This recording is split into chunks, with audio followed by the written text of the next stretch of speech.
Welcome to the Evolution Partners podcast, where I talk with the world's leading thinkers, planners, and doers who are helping to build great companies in their own way.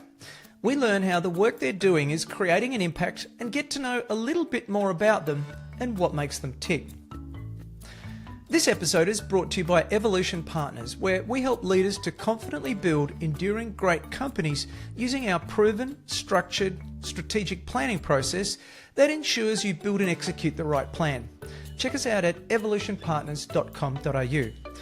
Also, you can check out our books, Made to Thrive, outlining how to be a great CEO, as well as Onboarded, which is about making your new hires more effective faster. Dr. Gary Kunkle is an economist, researcher, and thought leader on the management decisions that drive sustained, profitable growth and long-term success. He currently leads the Tugboat Institute's executive education programs, consulting services, and research projects, providing their members with data-rich insights on how to drive sustained, profitable growth and long-term business survival. Previously, Gary was Senior Research Fellow at the University of Wisconsin and resident economist at Inc. magazine. For a decade, he led a sustained growth consultancy in the Netherlands after working as Senior Manager at KPMG's International Trade and Investment Services practice in Washington, D.C. You can find Gary on LinkedIn. Gary, thanks for joining me today. Thank you, Brad. Gary, I find your work so fascinating. I've seen some of the work that you've done with the Tugboat Institute, and frankly, the more that I've scratched, the deeper the quality and the interest in your work goes. So tell me, how did you become focused on company longevity and sustained growth? That's a good question. So I spent about 20-something years working with companies on foreign market entry strategies and foreign direct investment. So we worked with about 400 companies, both at KPMG and through my consultancy over in Europe. And some of our clients were actually government clients that were paying for us to help their companies expand abroad and to attract foreign direct investment. So we got a really good close look at all of these expansion projects. Now, one of the interesting things is about 30 years ago or so, the leading theory on how the economy grows was really driven by Michael Porter's professor at Harvard's industry cluster theory. And essentially that says that most of the growth in the economy comes from knowledge-intensive companies or knowledge-intensive industries like biopharmaceutical, software, defense contracting, things like that, that are located in dense urban areas, right? So that they have access to a pool of trained laborers and capital and suppliers and that sort of thing. But after we had worked with hundreds of companies, we really didn't see that. We were seeing companies that were growing, because all the companies we were working with were growth-oriented companies, were growing companies. They were in all industries. They were in inner cities, they were in suburbs, they were in small towns and rural areas. So the theory that was driving billions and billions of investment into these infrastructure for these industry clusters, we didn't see the support of that. So I started to get on this mad track of gathering data to see whether or not I could prove or disprove it, or if what I was looking at was just kind of an anomaly and I had my own sort of weird view on it. And I couldn't get enough of that. So I exited my company over there, came back to get a PhD to study this because I wanted more research tools. I wanted to understand the background of it.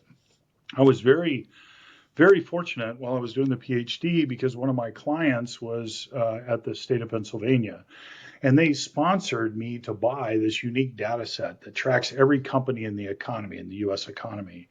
For Pennsylvania, that was about 9 million companies.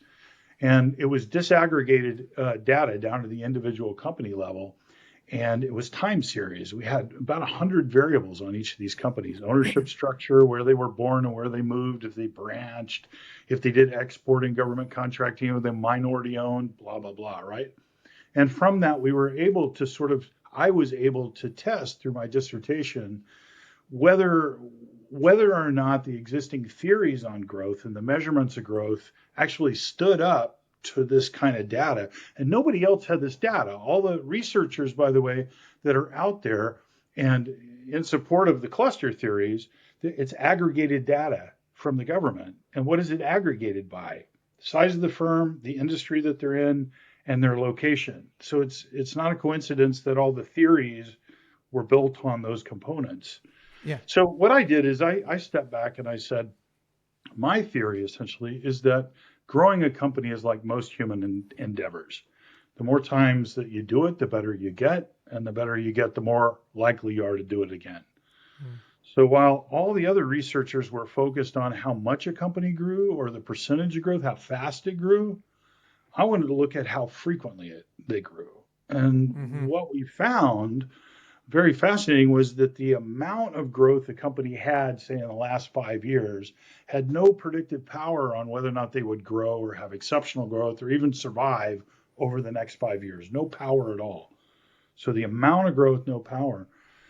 Very surprisingly, the faster a company grew, the more likely they were to die, not grow, and not have exceptional growth in the next 5 years. So percentage of growth, the higher that is, the less likely you are to have good outcomes. But if you look at the frequency of growth, you find out that's very predictive in whether or not the company will survive, grow, or have exceptional growth in the future. As a matter of fact, it's very powerful. And when I showed that to the leaders of the state of Pennsylvania, they gave me contracts to go out and start doing focus groups and case studies on that. Then the state of Virginia came in and gave me contracts, and Louisiana and the states of Michigan, West Virginia, Texas, et cetera. So in the end, what we did is we looked at all of the management decisions that were out there in the academic literature and popular press like Inc. magazine and books and that sort of thing, cataloged those. There's about 500 of those that are supposed to be the secrets of growth. Mm. So we tested them. We tested them with thousands of surveys of CEOs across the growth spectrum. So companies that were about to go out of business, companies that were sort of brain dead, and companies that had a little bit of growth and exceptional growth, to see how those decisions were different from that set of sustained growth companies to all the other ones. Mm. And of the 500, we only found 50 that were significant. And that forms the basis of my work is those 50 decisions that senior management can make. Yeah, that's fascinating. I at the moment, a great deal of my time, we'll get to this later, is researching a book similar to Small Giants, but about why bigger companies aren't better, or bigger isn't better, I should say. Better is better. So focus on the fundamentals of good management and strategy rather than seeking growth, because society, to your point, tells us that it glorifies fast growth. And it with companies, with magazines like Fast Company Inc., where you worked in Australia, as other countries, we've got like Fast 100 lists all over the place, and very much we glorify those because they're unusual. But when they're unusual, it's almost like, as people, we're saying these people must be mystical or magical, when in actual fact they're defying the economics of growing a company sustainably, and it doesn't work out much of the time, Yep. as I best understand it. That's right. And there's a lot of reasons why that's true. So I do train executive leadership teams, and we've trained companies from the small end, about 50 employees, 5 million sales, up to a little bit over 1 billion sales. With our average, the companies that we're handling right now is about 300 million top line. And what we find is that these 50 variables, I call them decisions, they're ubiquitous. All of the companies across that spectrum, these are the critical decisions. And also, I mean, we're dealing with one of the biggest companies we had was a vineyard in California. We've had software companies, large construction companies, heavy manufacturing companies, consumer products, professional services, all across all the industries, all the size categories, rural areas and whatnot. It's the same set of decisions that drive sustained profitable growth. Awesome. So you use the phrase sustained growth company. Could you give us your definition of that phrase, please? Sure. So what we're looking at is we're looking at companies that have expanded their capacity, and we use a proxy of employment. Now, GE Capital was a client of mine, and they challenged me whether or not we should use employment or sales, and I showed them using the data set that they track incredibly close together. But if you look at the two different measurements, they track different sides of the same coin. So sales is demand, if you will, and employment's capacity or supply. So they're supposed to match, right? I'll give you one interesting thing that came out of that. The theory out there is that most companies wait until they have booked orders before they expand their capacity. And that's true for 99% of the companies. But sustained growth companies are more likely to actually bet on the come, if you will. They have high sense of confidence. They're not going crazy with expanding capacity ahead of demand, but they do that in increments to stay so that they have that capacity and that strategic flexibility to respond to spikes in demand. The last thing I'd say on that, just in case anybody is wondering, is companies have almost perfect control of capacity, but they don't have control over demand. So we want to look at the management decisions that are around building demand, sure, but also how do you control the operations, the capacity side, developing new products and services, attracting high margin customers, your pricing strategy, things along that line. That's more on the supply side. So, and I slightly forgot your question. I apologize for that. No, that's okay. It was the definition of a sustained growth company. All right. So, at the lowest level, what you would say is sustain is twice or more, right? So we take a 5-year period and we look at employment size. And if they have grown employment on a net basis of 2 out of 5 years, then they're sustained growth companies. But it's net. So you would subtract out the years that they shrank. So if they grew 3 years and they shrank 1, it would be a net growth of 2.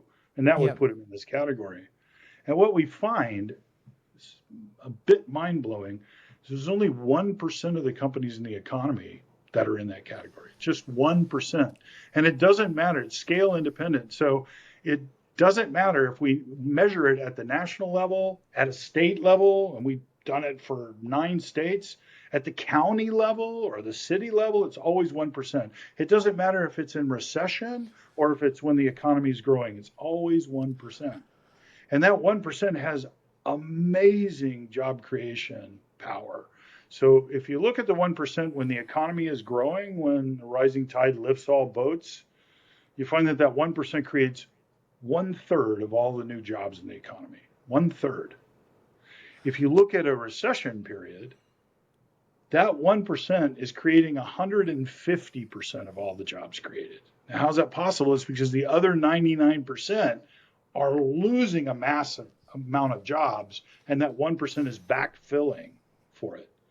And in fact, there's no statistical difference between the pace of growth of this 1% during times of economic uplift or during times of decrease. The rate Gary, at which they grow is the same. That's such a powerful statement. And I just want to reiterate to our listeners, this was a huge data set that drew you to that conclusion, right? The size of the data set that I'm using right now is 48 million companies. Yeah. So we're not... It's a census of the economy. Yeah. It's not a sample. It's a census. And it is such a powerful statement as to why listeners should understand these management practices, which we'll get to in a moment, that this 1% are the only ones that grow net 3 out of 5 years or more in the economy. And in the recession, these are the only ones that grow. 2 out of 5. Yep. That's Yeah. right. A net of 2 out of 5. Such a yeah, So then and the question, they're making up for the lost jobs yeah. in the economy in a recession. They're punching above their weight. Sorry, back to you. No, you're exactly right, Brad. Then the question is, if you take that insight and you take it to the Secretary of Commerce for the state of Pennsylvania or Virginia, naturally the first thing that they want to ask is, well, what are they doing differently? Yeah, You know, and that's what powered the rest of the research, collecting 4,000 plus surveys, testing all these variables to come up with an answer of what do they do differently. beautiful segue. Beautiful segue. So let's talk about that. So you've got the 6 categories that are critical to sustained growth. Maybe let's talk about those for a sec. We can. Um, yeah, Um, the first thing that I want to say, because you have to put it in context, is that it's very easy for us to look at a checklist and think that all of these 50 things on a checklist are distinct standalone decisions. yeah, And if anything comes out of the research, it's that we have to take systems thinking to this. yeah, Because what we're looking at is sustained growth companies are better able to create increasing returns than other companies are. And the only way you create increasing returns is if you have multiple things coordinated at the same time, right? yeah, yeah, So I'll give you some ideas about this. So an increasing return is there's been a lot of debate in the past. People have seen in the data that companies with higher productivity actually are more likely to export, right? So the question yep, has always been, do they export because they have higher productivity, or does exporting lead to higher productivity? yeah, Couldn't figure out what the direction of causality was between them. But what we see through the research essentially is it's an increasing return cycle or virtuous cycle. So if you have an advantage in the market, a little bit of advantage in the market where your productivity is a little higher, you're more likely to succeed in a foreign market. And as you go in the foreign market, you learn new things. You learn yeah, about competitors and what they're doing, new applications, new ways to promote and market your product. So that learning creates new innovation, which drives productivity growth, which makes you more competitive to export. So you get these virtuous cycles going on. So we have to look at this as a complex system. mm, So one of the parts of the model that is so important is that you have bunches of decisions that support outcomes. And those yeah, outcomes are profitability. And you can take profitability and divide profitability into 6 categories. And all these decisions support one or multiple ones of these 6 parts of productivity. And they are acquiring high margin customers, retaining high margin customers, introducing new high margin offerings, maintaining high margins on those offerings, having an effective pricing strategy, usually towards value pricing, and excellent cash flow management. So the way that you know that those are emergent outcomes and sustained profitable growth is the highest level emergence. You mm-hmm, can't do that without this profitability. That is that is that you can make a decision that I'm going to put the HR director on the executive leadership team, or I'm going to pursue a collaboration on new product development with a supplier. Those are yeah, decisions you wake up in the morning, pull a lever, and you can do them. But you can't wake up in the morning, pull a lever, and all of a sudden you've got value pricing. There's so many things you have to have working together yeah, to introduce a new high margin customer product or yeah, to retain a high margin customer. It's a lot of yeah, things you have to be doing really well. And so that's what we see in these 50 variables is that it's hard to cut them up into like 6 categories because they're intertwined. But yeah. let me give you an example of some of the decisions. I'm just going to rattle off some variables and show you how they work together. Great. The three of the most important variables in the model are you need to have a vision, a plan, and then small on that is a target, a growth target. So vision, growth plan, and target.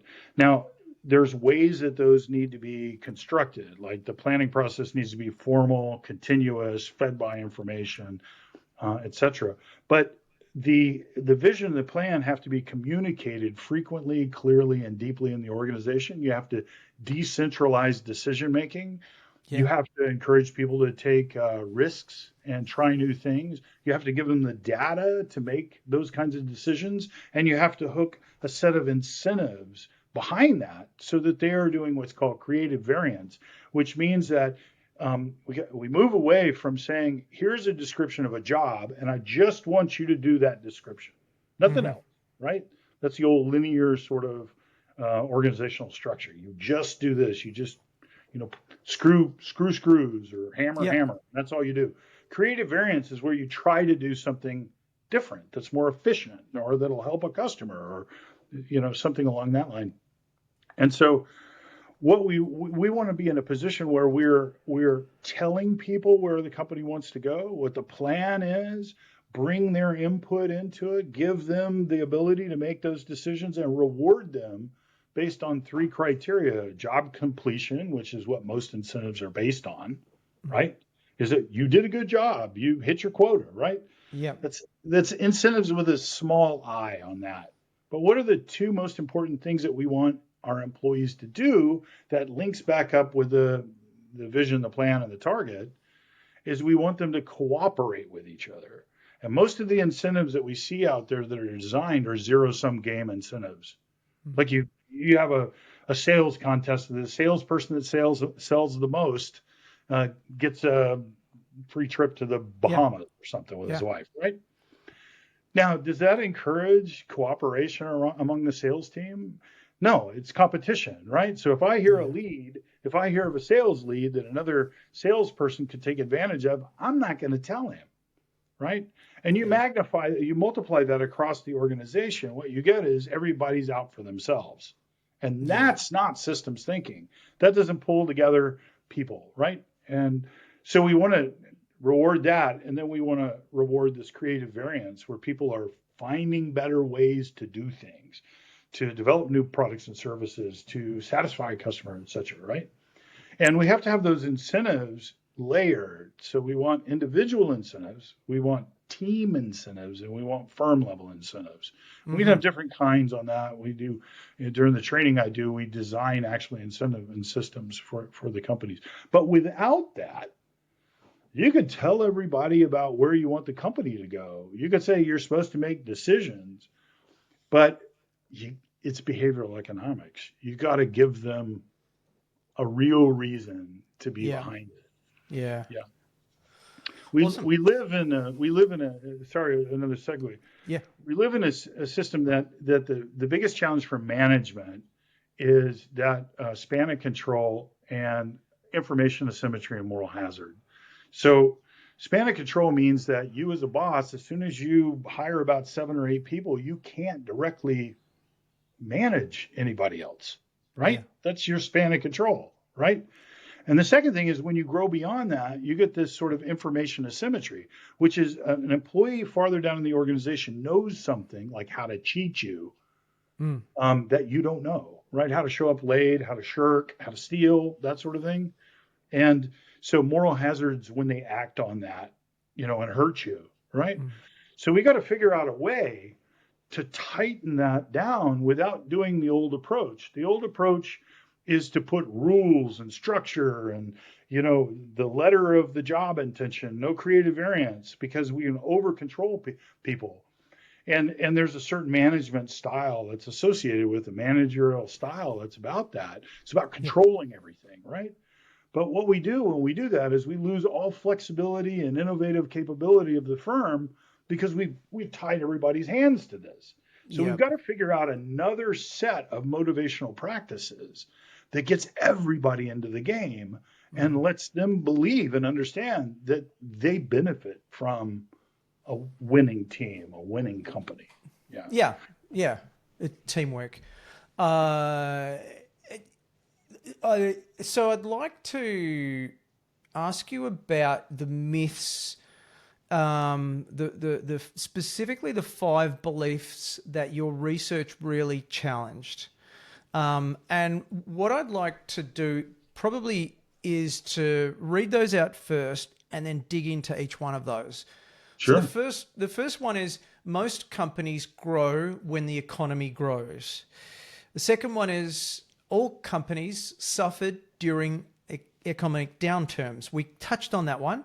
Fast growth is best is third. Growth is driven by a visionary leader. And then superior vision, plan, and targets lead to superior performance. Now, those 5 things, I mean, that's kind of like the mantra for business school, or you pick up you read an article online, and they're going to be talking about this is the 5 things that lead to success. So it's really interesting that these are actually the myths. So let's start with the belief that most companies grow when the economy grows. Like a rising tide lifts all boats. Well, frankly, that's bullshit. Because if you look at all the companies in the economy, you see that 72% of the companies over a 5-year period don't grow or shrink at all. They're brain dead. 72% of the companies. And it doesn't matter what period you're looking at. It's always 1% of the sustained growth company.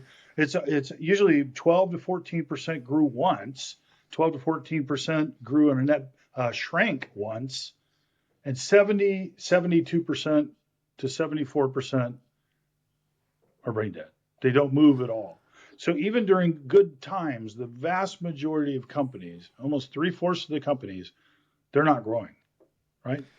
I mean, it's just such an important point, because there's 2 things in my mind. First of all, small to medium, even larger business owners are making decisions around this, A, and then B, governments and central banks are making decisions around this as well. So it's a really interesting point that you make. It is interesting, and I'm going to skip down to one of the questions that you asked Yep. a minute ago. Is fast growth good? Um, you know, I had mentioned before that when you look at the data and you look at it hard, you find that the faster a company grows, the more likely they are to collapse. Yeah. Right? There's a lot of reasons behind that. They didn't put the controls in place. They got lucky in a short-term opportunity. There's a variety of reasons. One of the most common ways is debt, because that destroys cash flow, et cetera. So also when you talk about government, you just raised government. Government's really big on low interest loans to get companies to expand. Yep. What they're essentially doing is they're incentivizing you to overbuild capacity, Yeah. to build too much capacity beyond what reasonable demand is. And even if you've got a low interest loan for your capital investment expansion project, you still got to pay it back. Yeah. And if the demand doesn't materialize, or if the market goes down, that's why we see so many companies bankrupt. That's one of the main reasons why we see so many of the companies bankrupt when we get a downturn, because they're saddled with debt, because they bought into this idea, this myth, that the only way you can grow is by borrowing a lot of money and building a lot of capacity at one time. So what we see, the reason why sustained growth is so important, is that in a cumulative sense, the companies that add a little bit of capacity on a more continuous basis, they accumulate so much more growth than do the companies that borrow a lot of money and grow all at once, just like once, right? Huge amount of expansion, but it's a one-off expansion because it's debt funded, right? Yeah. So what you want to do is you want to grow your company in small increments on a continuous basis. That gets back to the first point I talked about, that it's a learning curve, right? Yeah. So the management decisions that are involved with this, even a small expansion, they get more complex as the company gets bigger. Like, how do we solve logistics and supplier issues? How do we onboard more and more people and get them trained? How do we, this, that, and the other? So if you're taking small bites, you're learning as you go along. You go one big giant jump, and most of your managers or whatnot have never been through that, and all of a sudden you got to learn all of this stuff all at one time. Yeah. Your odds of failing have gone way, way up. So it's better to do incremental and fund the expansion through earnings rather than debt. Yeah. There's a phrase that I've heard you say, and I'm going to misrepresent it, but I'll give it a go. The faster that you grow, the more likelihood that you're going to fail. Is that When you look at the data, it clearly shows that when you're looking at millions of companies, that's the case. Now, of course, you've got to recognize that there's going to be exceptions to that. Yeah. Of course, there are exceptions on it, but those exceptions are washed out at a macro level when you're looking at an economy, a city, a county, a state, the whole country. Yeah. It's a tidal wave of evidence that shows that the faster you grow, after some point, right? Because if you have sustained growth, you are growing. But as a matter of fact, the average sustained growth company grows 125% in total over a 5-year period of time. Mm-hmm. Right? So, but they're doing it in small chunks that add up, right? Yeah. So you're getting the growth. You're just doing the growth in a different way. Yeah, it's Jim Collins has a saying, a relentless focus on the boring basics, right? And it's boring compared to, I mean, it's quite pertinent to me. I mean, I got the 6th fastest growing company in Australia at one point for one of my companies. Like, it's so flattering, and it's you think you're the best. It's so good for your ego, right? But it's so bad for your chances of long-term success. That's right. So let's And remember, I was the economist at Inc. magazine. So Inc. 500, 5,000, they celebrate fast growth. So yeah, I've seen that culture. yeah. But it doesn't necessarily build enduring great companies. Next, we kind of touched on this, economic downturns. Anything else that you wanted to mention about economic downturns, how the 1% are enduring through these downturns? Sure. I guess what I'd add would be, it relates back to the planning process, is that sustained growth companies are much better at consuming and analyzing and turning into actionable decisions in their planning process based on what future trends are going to be, right? Yep. So they have much more ability and practice in using voice of customer, sales tracking trends, third party, all of these other things. So they are more able to see what's coming. As a matter of fact, I'll prove that, or we tried to prove that. We did prove that actually for GE Capital, which was a client of mine. And what we were looking at was the 2008 to 2010. It was actually a little bit longer than what the government says. We were looking at that recession, and we were trying to see which companies were the fastest to cut capacity when the downturn, right as the downturn was starting. And then which companies were the fastest to add capacity when those green shoots, right as those green shoots were showing that they were going to come out. And in both cases, it was 1%. It was the sustained growth companies, overwhelmingly. And that's because I believe, and the research seems to bear out, they just have a better sense of the pulse of the market than the other companies do. Yeah. I think about your comment earlier on, you've got to take a systems approach. And as I kind of mentioned at the beginning, our firm does strategic planning, and we don't work with people one-off. We only work on long-term because we know that long-term works. But going back to system thinking, or it's all of the little bits that get done that actually make it work. It's the business planning process as opposed to the business plan.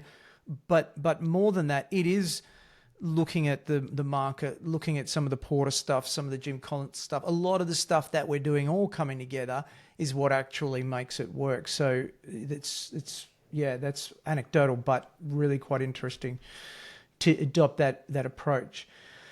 We touched on fast growth, but this one I like. Growth is driven by a visionary leader as a growth myth. You've noted that there are challenges with visionary leaders and alternatively managerial leaders, but then said that the strategic leader, a third option, is a blend of both. Can you tell us about that? Sure. So, we've inherited sort of this old sort of Ford production model, which we started to talk about before, which is sort of analytical reductionism, which is we set up a very hierarchical organization, Yeah. right? And every piece has its place and is supposed to do its function. Zero creative variance, right?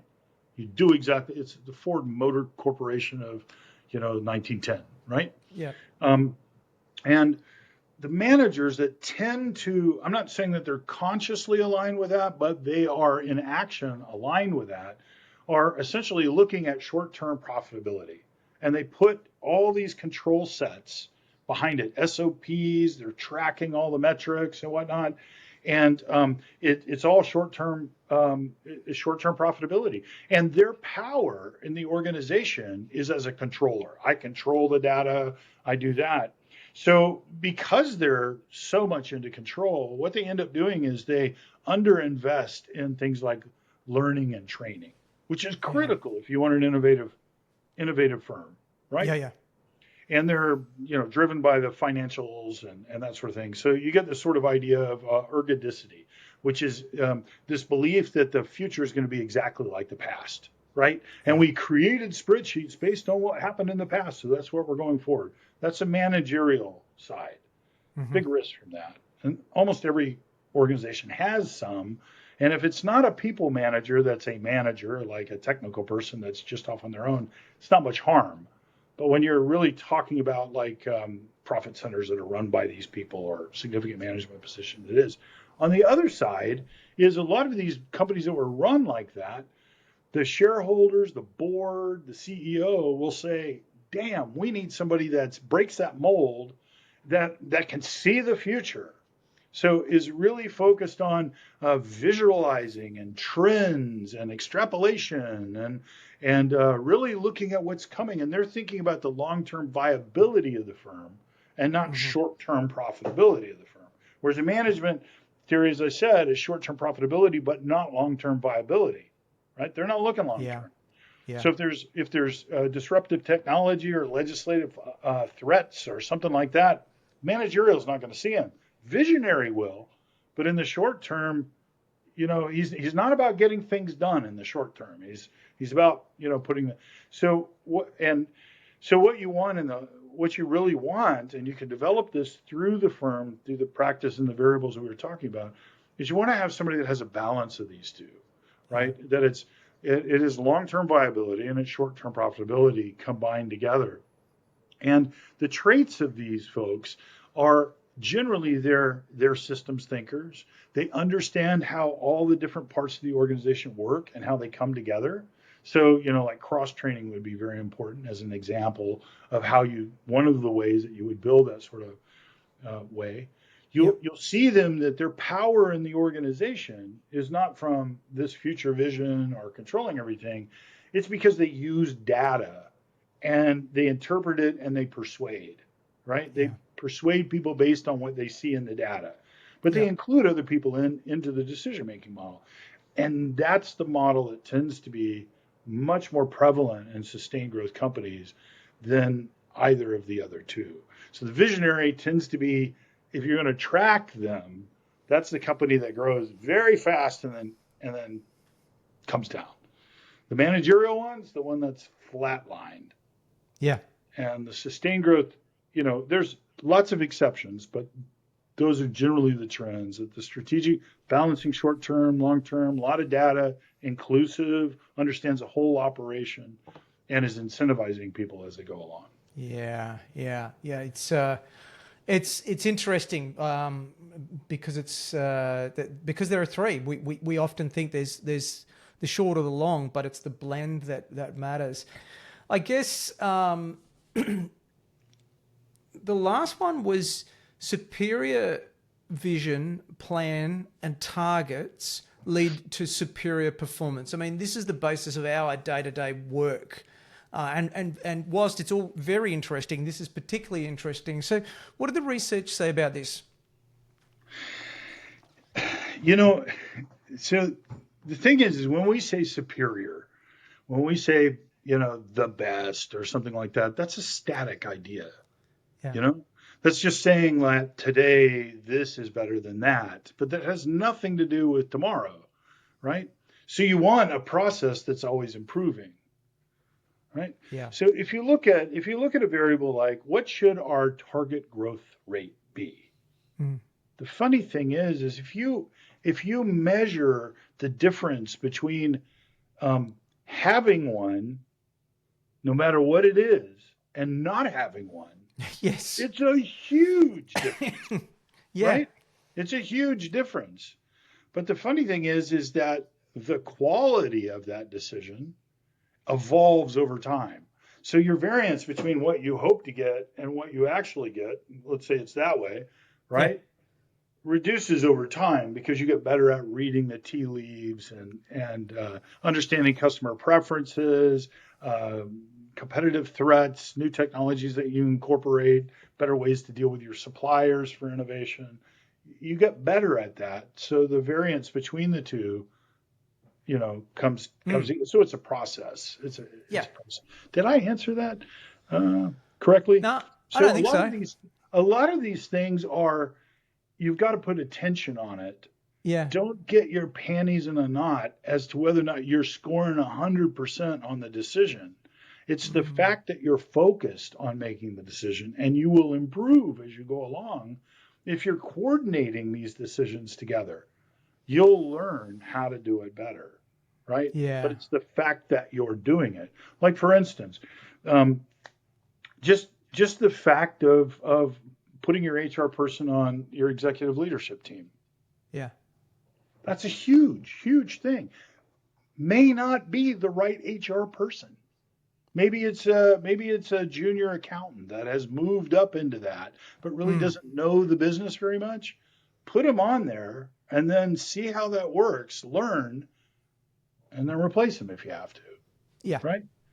So Yeah. you're improving your decision as you go along, but it's just the idea that you made a commitment to it can be what Mm. really makes most of the difference in Yeah. the. So the essence of the question was that the growth myth was that if you've got a superior vision, plan, and targets, that will mean that you have superior performance. Yeah, I mean, yes, it would be, but I want to emphasize that it's an improving process. It's a Yeah. changing process, Yeah. and so you want to build into the way you're operating. This is why you do incremental pace growth, is that you want to build into the whole process that you're going to be improving. How do we Yeah. do it in such a way that we can improve? How do we maintain? You could say, how do we maintain strategic flexibility? Yeah. You know? Yeah. Keep coming back. My answer in our world is keep coming back every 90 days and evolve and Yeah, evolve and evolve. that's And right. Yeah, you that's get a right. new perspective with a deeper understanding. Excellent. Yeah, that's exactly right, Brian. Yeah. Yeah. Um, Gary, before we wrap up, I want to come back to something that I want to just reinforce because your research looked at these 50 variables or produced these 50 variables that correlate to sustained growth. And there were some of the top ones that you covered, but I wanted to cover as bullet points or just to mention. Pick me up and correct me where I'm slightly off or wrong. So some of them, which may have a higher correlation, are growth planning. You call what you call esprit de corps or team spirit, which is team-based incentives rather than individual, which we spoke about. Human resources, which is hiring for future leadership, developing leaders from within. So developing your own leaders rather than hiring. Financial health, growing through retained earnings rather than debt, which we've kind of touched on. Innovation, which is quite interesting, collaborating with suppliers and customers for innovation rather than having an R&D or a focus on only internal innovation. And then market expansion, so a replicable expansion model without overextending. So I mentioned 6 there. Yeah. Any comments, reaction? Well, there's, within some of those categories you mentioned, like the top 4 there that you started off with, growth planning, esprit de corps, et cetera. There's many more parts of that, but you're right. Those are some of the big ones. Let's talk about just real quickly about the last 2, because I don't think we talked about those. One is I did this project for the U.S. Department of Defense where we were mapping the supply chains of certain kinds of parts of what they buy. And what we saw the first time I'd ever seen it was that when we mapped who was buying from who and what the branching tree looked like, what we found essentially, if you inventory all the companies in the economy, the ones that were aligned with the platform providers, weapon system or something along that line, right? That the suppliers that were aligned with them were also sustained growth companies. So that gave us the idea to go back out and say, well, what's the effect across the rest of the economy? And so what you find is that if you're looking at somebody that's a B2C or a business to consumer or business to government, sort of the end consumer of something, and you move back up the supply chain, you see the ones that are sustained growth companies are winning more and more of those projects with the final ones. Their strategic suppliers up the chain of command are also sustained growth companies. Yeah, wow. So what's interesting is that it creates demand up and down the supply chain, but it also increases communication, sharing of market information and new technology. And also you find that they tend to cooperate. Of course, we're always familiar with, we come up with a new products and services. We want to find a good customer, do a beta site, right? We go down there and we test it with them, give us feedback. If you like it, we'll correct it and whatnot. And then we'll market it widely in the market, right? Yep. But your suppliers are looking to do the same thing. Yeah. And by working upstream with them, you have access to new technology faster than anybody else does. So you can incorporate it in your own products and services, gives you that lead and advantage. So you get this cascading effect. And we find sustained growth companies are far more likely to do that. To strengthen their collaboration up and down the supply chain for new product or service development and customer or market development. So it's interesting. The companies that I've seen do that on occasion are companies that are probably older, probably have been around for a lot longer, which is again anecdotal, but yeah, it seems a little bit counterintuitive.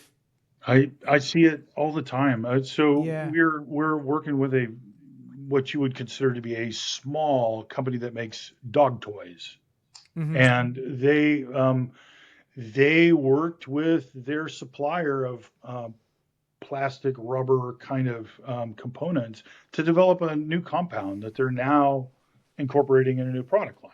Wow. So, and I could go through a number of these sort of examples. So there's small companies that are doing it as well if they're light of foot Great. to do it. Yeah. Awesome. So that was innovation. You wanted to talk about market expansion. Okay.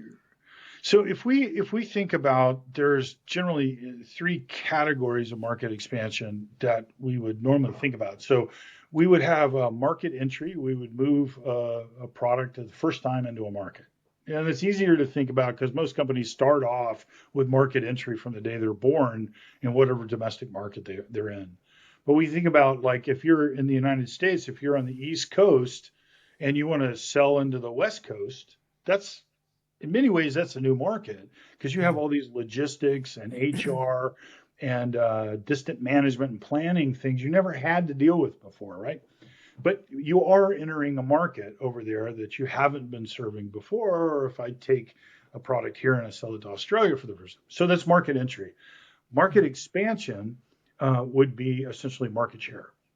Yeah, market penetration is really the term. So there's entry, penetration. I didn't make those words up, and then there's adjacent markets, right? So you take your products and service and try to apply it to another marketplace that's different than what you entered, but you're hoping that it'll be similar enough that you can sell your products and services in there, right? Yep. So let's say I make something for a police car, and I think, like a command and control communication device or tracking device, and I think, oh, that would get good in fire trucks, right? Yeah. So that would be an adjacent market, right?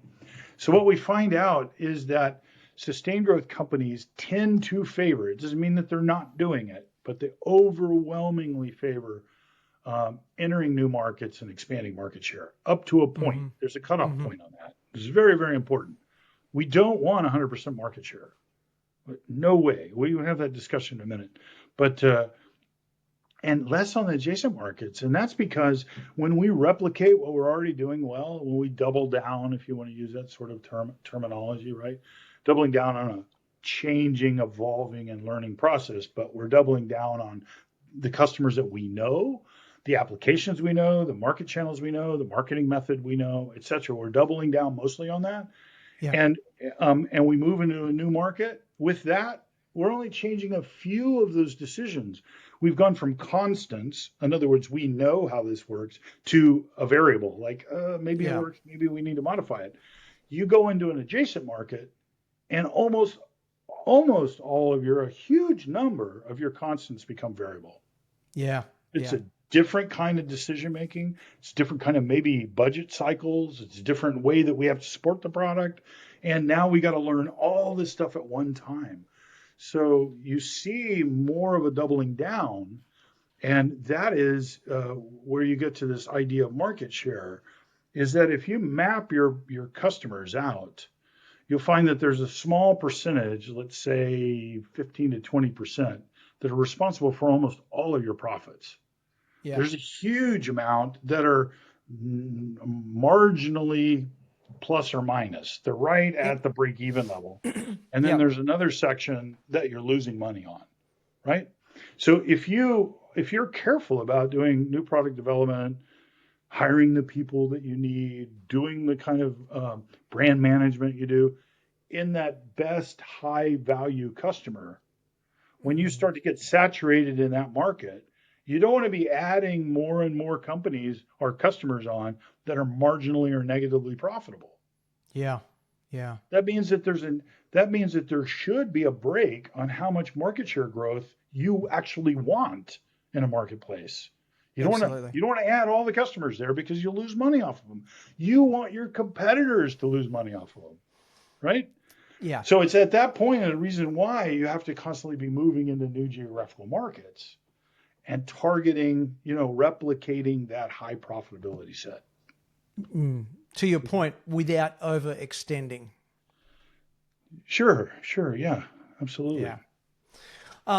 Incremental. Yeah, I love it.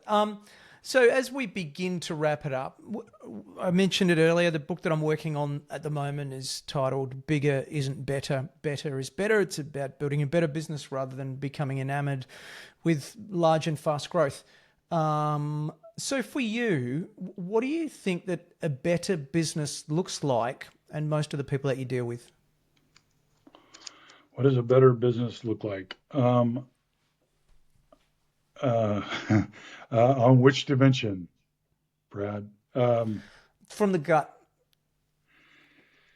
Well, I think that the CEOs that I train their leadership teams, and when I look back, they're not complacent. They're usually scared because they're self-aware that there's threats all over the place. And they're not just sitting back sort of hoping things are going to work out or thinking that ergodicity, that the future is going to be like the past. So we just continue to do what we're doing all the time forward, right? Yeah. They're cagey. They tend to be they're light on their feet, and they and they're nervous, and they try to make sure that their managers are that way as well. And that's why bringing in the data and look at data will set you free. You know, that old sort of saying, right? Is Yeah. that they try to involve everybody in this decision making because they don't know exactly what the optimal decision is. They want to have other people involved in that decision making process. Doesn't mean that they're not the boss. It doesn't mean that they don't have final uh, authority on it, but it means that they're just more aware of what's going on out there, I think, than the vast majority of the other. And I think you can develop that. I don't think it's necessarily a nature versus nurture argument. I think Yeah. that it's an evolutionary thing that you can pick that up more and more. And I think the first step on that is just, if you tend to be in that managerial leadership and you want to take a step in that direction, start building an executive leadership team that you're including in decisions, and then start tasking them with gathering the information and the feedback and making monitoring systems, if you will, to help feed into that process. This is the best way to start, you know? The way that we describe that is we say that we democratize decision making at the executive level by building a leadership team where healthy debate is engaged. Fabulous. So, what is a book that you would recommend for our audience? Ooh, okay, I'm going to give you one that I'm sure nobody's ever recommended before. So it would be The Theory of the Growth of the Firm by Edith Penrose. Theory of the Growth of the Firm, Edith Penrose. Now, it was written in it was written in 1959, and it Right. is the most influential management science book ever written. And let me tell you why. So, by the way, if you go on Google Scholar, which has a catalog of all the peer-reviewed studies ever produced really across the Yep. world for decades and decades going back, her theory, which is a resource-based view of the firm for your listeners, is if you type that in, it's been cited by over 9 million papers. Wow. And most of them were conducted within that theory. So it's the most influential. And let me just give you really quickly what the theory is, and I think you'll see that it matches pretty well with what we're talking about. So she sets out to describe what is competitive or comparable advantage, right? Mm. What is it? How do we define that, and how do we create it? What's our role for that? So really quickly, she says the definition of competitive advantage is essentially just your ability. It's very simple. Your ability to earn more profits than your competitors. That's it, That's right? it. Okay, so how do you do that? You do that through innovation. And innovation is a broad term. So it could be a better way to satisfy your customers, better way to onboard your employees, better way to use new tools to deal with some, do technology development with your suppliers, whatever it is, an innovation that you're doing it better than your competitors. And that's emergent. Just like what we were talking about before. You can't, a lot of that you just can't wake up in the morning and pull a lever. There's a Yeah. lot of things you have to do. And what she says is the innovations are driven by combinations of resources that are rare and hard to imitate. And that's the role of managers, is trying to figure out how do we gather, manage, and combine these resources, people, processes, technology, market access, etc., Mm. in new ways so that we can earn what's called a monopoly rent, which means Yep. higher profits than the industry average, and that's your competitive advantage. So it's a compelling story. It was written a long time ago, but it's a very easy read, and it's the most influential man. That's probably not what you wanted, but Oh, thought I. it's exactly what I wanted. We do a lot of work around Michael Porter's stuff, so you explain it in a much simpler way, which is it is exactly what I wanted. If everyone said the same book, there'd be no interest in that question, right? So I absolutely love that. So how can people learn more about you and your business or what you do?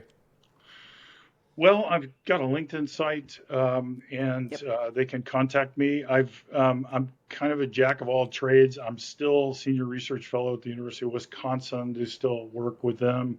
I work with Tugboat, but I also do independent work. So if anybody's interested, just reach out. Lovely. Love What to. haven't what haven't we discussed that you wanted to discuss today? That's a, that's a big question, Brad. I don't know. I think that the most the most relevant thing is that I'm not really sure what we haven't talked about in terms of the variables or the way that the firms grow. But Yeah. I do think that it's not an embarrassment. It's not it's not in some ways a stigma to say I don't know it all. I don't have a Mm. monopoly of all the information. I don't have a monopoly on the best ways to do things. And I think that the better CEOs that are out there that are running these businesses are not afraid to go out and find specialists like yourself, Brad, in Australia, that can help provide the answer. And I'm not trying to give you a freebie commercial or something. You're not giving me a Yeah. kickback for doing that. But I really do see that. I see that that part of that mentality we're talking about the leaders and the companies being a little bit nervous and Yeah. trying to get more information. They tend to use outside specialists. And one of the things I would encourage them to think about is, and we found that they're faster to do this, is to create. You don't have to have a board of directors, but have an advisory board.